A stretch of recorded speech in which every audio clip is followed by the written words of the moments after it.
Et tout de suite, l'invité de la rédaction avec Omar Baldé. Bonjour Omar. Bonjour Sana. Alors Omar, aujourd'hui, vous allez nous parler, nous faire découvrir un auteur, l'auteur du Marchand d'épices. Le marchand d'épices, ou quand un journaliste se met sur la peau ou dans la peau d'un marchand d'épices, c'est le récit d'un journaliste qui a entrepris de faire un voyage de la pointe ouest du Maroc jusqu'à la pointe est, c'est-à-dire de Casablanca à l'extrême est de Figuig, à la frontière avec l'Algérie. Il a publié un livre sur ce carnet, sur ce voyage-là. Il va nous en parler dans notre émission L'invité, et c'est parti.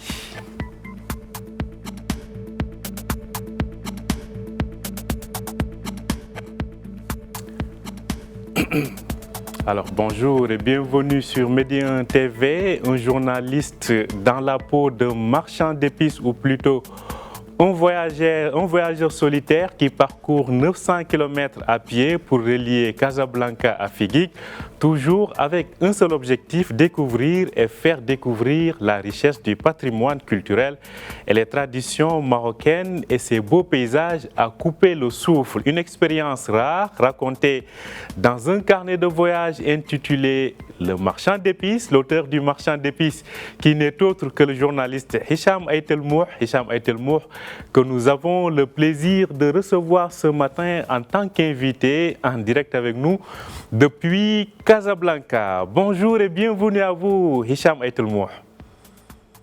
Bonjour, c'est Omar. Merci beaucoup d'avoir montré cet intérêt pour mon voyage et pour le livre que je viens de publier. Merci à vous d'avoir accepté notre invitation. Alors, une première question avant de commencer. Vous avez publié donc un carnet de voyage après avoir parcouru plus de 900 km, donc de Casablanca à l'extrême est de Figuig.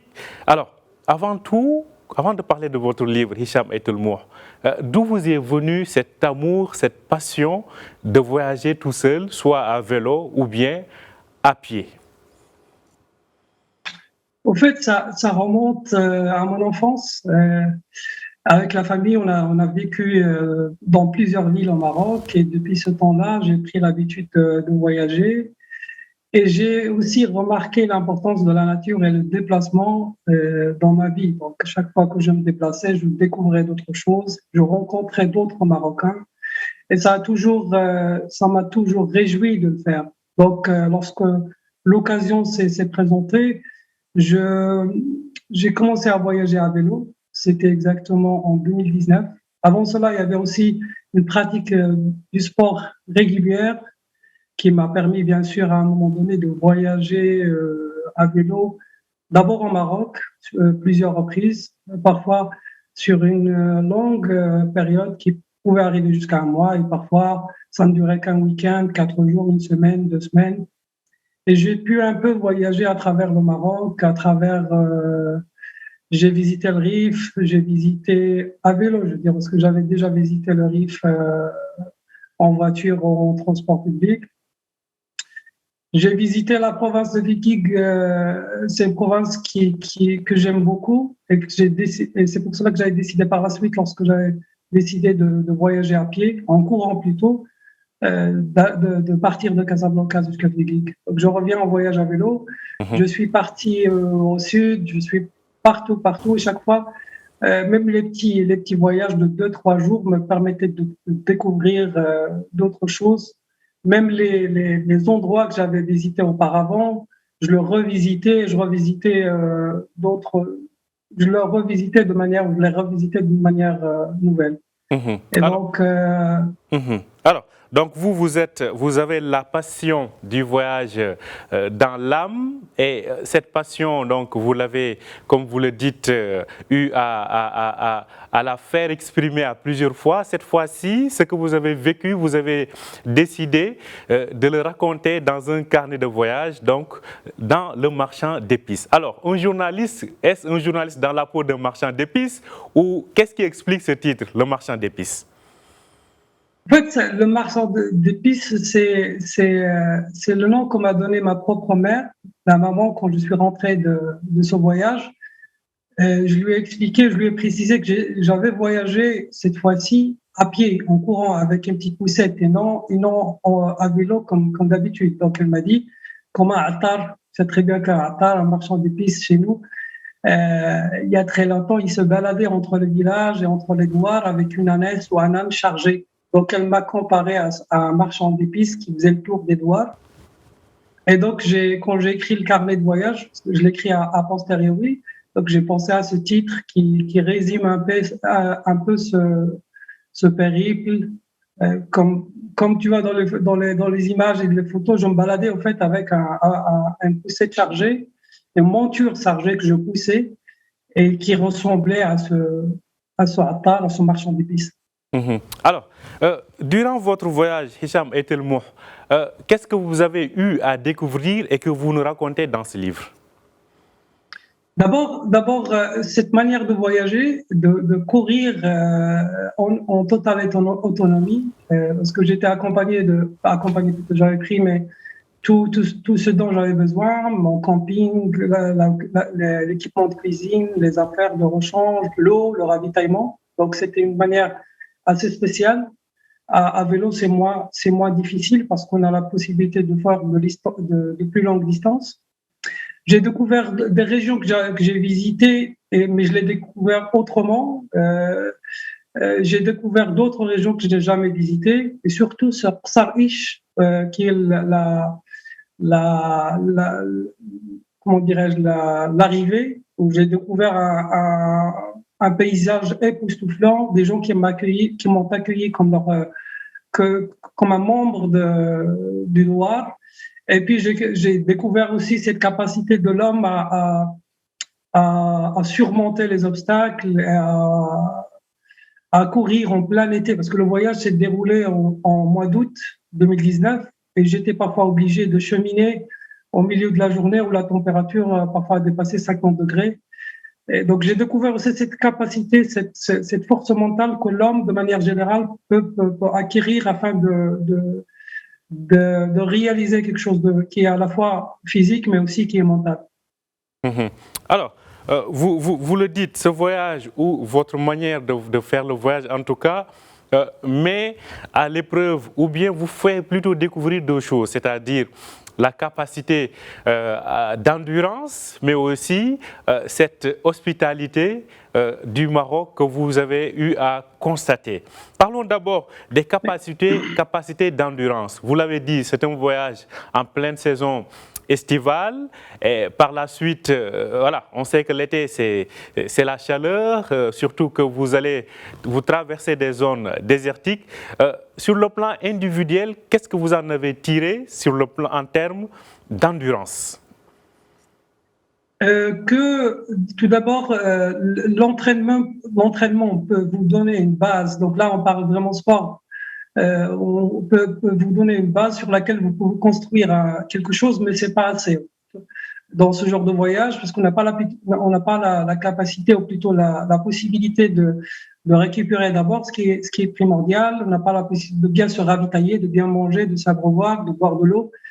Et dans certaines régions, l'eau manque dans certaines régions. Et c'est vraiment pour un coureur qui court l'été de surcroît, c'est vraiment primordial de pouvoir boire une grande quantité d'eau. Mais le corps s'adapte. C'est ça la plus grande conclusion que j'ai tirée de ce voyage. Notre corps s'adapte aux conditions climatiques les plus difficiles. Et en termes d'hospitalité et de découverte de ce Maroc, en tout cas, je ne dirais pas des profondeurs, mais de ce Maroc de l'intérieur, ce Maroc profond, disons-le comme ça, qu'avez-vous à retenir de ces pérégrinations, Hicham Etelmouh? En fait, c'est pas la première fois que je l'expérimente, mais cette hospitalité des Marocains n'est pas un slogan touristique, c'est quelque chose de très réaliste, et elle est vraiment légendaire. Je peux te donner une vingtaine d'exemples durant ce voyage, comme le fait que j'ai passé l'Aïd al-Adha chez une famille qui m'a récupéré alors que j'étais allongé, fatigué dans un doigt. Il y a un père de famille qui est venu m'inviter chez lui, et j'ai pu passer toute la fête avec lui, sachant que moi-même, j'ai pas pu passer la fête avec ma famille car j'étais en voyage et je pouvais pas parcourir 700-800 km pour revenir à Marrakech et puis revenir à l'endroit où je m'étais arrêté. Donc, Il y a plusieurs gestes comme ça. J'ai rencontré des nomades, par exemple, des nomades qui m'invitaient à venir pour manger. Et tu sais que les nomades, c'est vraiment difficile de s'approcher des tentes lorsqu'on court au milieu de nulle part.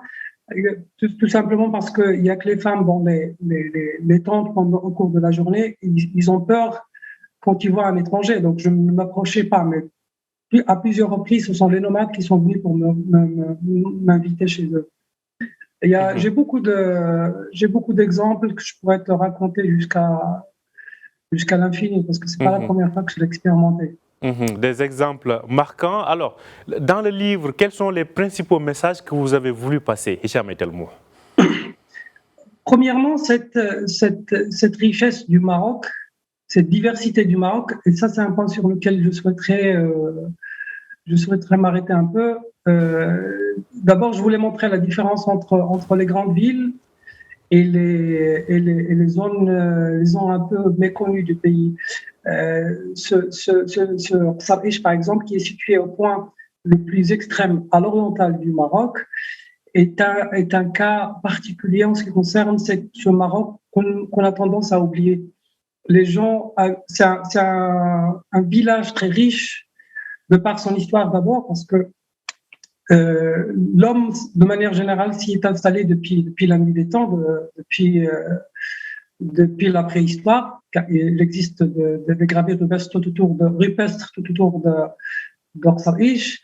Il y a aussi, il peut nous donner une idée sur le déroulement de l'histoire du Maroc à travers ces multiples périodes. Alors que c'est un petit village où 35 familles habitent. Et il y a aussi le fait que ces zones-là sont un peu dépeuplées, sous-peuplées, ce qui fait qu'ils sont un peu négligés et qu'on n'a pas l'habitude de les voir dans les médias, comme on a l'habitude de voir Casablanca, Rabat, Tanger, Agadir et Marrakech. Mais ces villes-là, ces grandes villes ne résument pas le Maroc actuel. Donc il faut aller voir un peu ce qui se passe ailleurs, les problématiques, la richesse aussi, la faune qui est très très très riche, la flore que j'adore moi, et j'ai beaucoup parlé de la flore dans mon carnet de voyage parce que c'est quelque chose qui m'intéresse beaucoup et elle est très importante et à travers laquelle on peut aussi parler d'histoire du Maroc. Je donne un petit exemple à ce propos. La région de l'Oriental est couverte en grande partie d'un arbuste qui s'appelle l'alfa, et qui était à une époque exporté à travers le chemin de fer qui partait de Barafa jusqu'à Oujda. C'est un chemin de fer qui a aussi marqué l'histoire du Maroc parce que la France avait essayé à partir du 19e siècle d'installer un chemin de fer qu'il appelait Mer Niger, et ça a causé beaucoup de problèmes, notamment les coupures de territoire qu'il a grignoté, que l'Algérie a récupéré par la suite. Donc c'est quelque chose de très.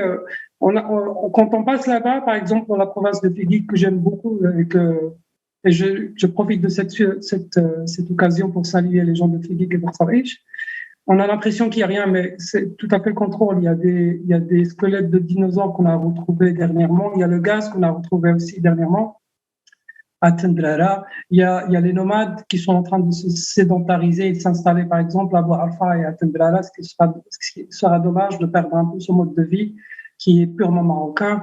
Il y a des accents, des langues, les variétés de l'arabe dialectal parlé, par exemple, dans la province des Figues, n'est pas celle qu'on connaît. Les variétés d'Amazigh n'est pas celle qu'on connaît. Il y a plein de choses à apprendre de cette région. Alors, Hicham, avant ce voyage donc, de Casablanca à Figuig à pied, quelques années plus tôt, vous avez effectué un autre voyage, à savoir le tour du Maghreb. Vous avez fait le tour du Maghreb, c'était en octobre 2017, à vélo. Alors, racontez-nous assez rapidement ce tour du Maghreb à vélo et surtout, quel en était l'objectif? Au fait, l'objectif était un peu de passer cette frontière fermée parce que avant de partir faire le tour de la Tunisie et l'Algérie, j'avais fait un tour du Maroc en 2015 et j'avais roulé à côté de la frontière fermée, et donc ça m'avait interpellé, et je n'apprécie pas jusqu'à aujourd'hui le fait que cette frontière soit fermée. Donc j'ai acheté un billet et je suis parti en Tunisie. J'ai commencé mon voyage en Tunisie. J'ai parcouru environ 1300 et quelques kilomètres en Tunisie, puis je suis rentré en Algérie par la frontière de l'Est, cette frontière de l'Est, et j'ai parcouru la même distance jusqu'à Belzraf, l'endroit où on peut voir le Maroc et le Saïdia. Et c'est là où mon voyage cycliste s'est terminé, donc je suis rentré à Alger pour prendre l'avion à Casablanca. Et c'est un voyage qui complétait un peu les voyages que j'avais réalisés au Maroc, parce que je suis marocain et je suis fier de l'être, mais je suis aussi maghrébin et je suis aussi fier de l'être. Et j'estime que le Maroc, sans le Maghreb, je veux dire, il y a quelque chose qui manque à notre pays, sans cette extension qui est le Maghreb et les pays du voisinage, l'Algérie, la Tunisie, la Libye. Alors, donc vous le dites, il faut donc que le puzzle soit complet. Pendant ce voyage en 2017, vous avez eu à faire connaissance, à vivre auprès de ces peuples du Maghreb. Donc finalement, on se rend compte qu'au niveau des peuples, il y a cette envie, il y a cette communion et il y a ce sentiment de former un seul corps en fait. Exactement, surtout chez la communauté des sportifs et des voyageurs à vélo que j'ai côtoyés durant ce voyage, et chez le peuple. Donc, on n'a pas. Je vais vous donner un exemple, c'est Omar. C'est que pendant ce voyage, pendant cette période, alors que j'étais en Algérie, il y a eu des déclarations de l'ex-ministre des Affaires étrangères, Msahel, et ça a causé un petit peu ce genre de buzz médiatique qu'on voit de temps en temps entre le Maroc et l'Algérie. À cette époque même, j'étais là-bas. Personne ne m'a jamais dit quoi que ce soit à propos de ça. Et les peuples sont occupés à vivre leur vie quotidienne. Et c'est dans certains types de médias qu'on voit un peu ces tensions. Mais alors que les peuples, ce sont les mêmes. Tu m'as posé tout à l'heure une question à propos de l'hospitalité. Les peuples tunisiens et algériens sont aussi hospitaliers que le peuple marocain. J'ai été logé en Tunisie et en Algérie chez des personnes que je ne connaissais pas. J'ai rencontré beaucoup de personnes en Algérie d'origine marocaine, dont l'origine remonte à des siècles et des siècles. J'ai été logé chez des gens, notamment à Marzgan Assi Lotfi, dont les origines Merci beaucoup, Hicham. Remontent à... Merci. Ce sera le mot de la fin. Malheureusement, on arrive à la fin donc, de cette interview. Merci à vous de l'avoir accepté. Je rappelle que vous êtes journaliste écrivain, donc auteur du Marchand d'épices, un carnet de voyage qui retrace donc votre voyage à pied de Casablanca à Figuig. Merci à vous, Hicham Etelmou, et très bonne journée. Merci, Samar. Merci. Merci à vous aussi de nous avoir suivis. Je rappelle que vous pouvez retrouver cet entretien sur notre site www.medianews.com. Bonne journée et bonne suite de programme sur Média TV.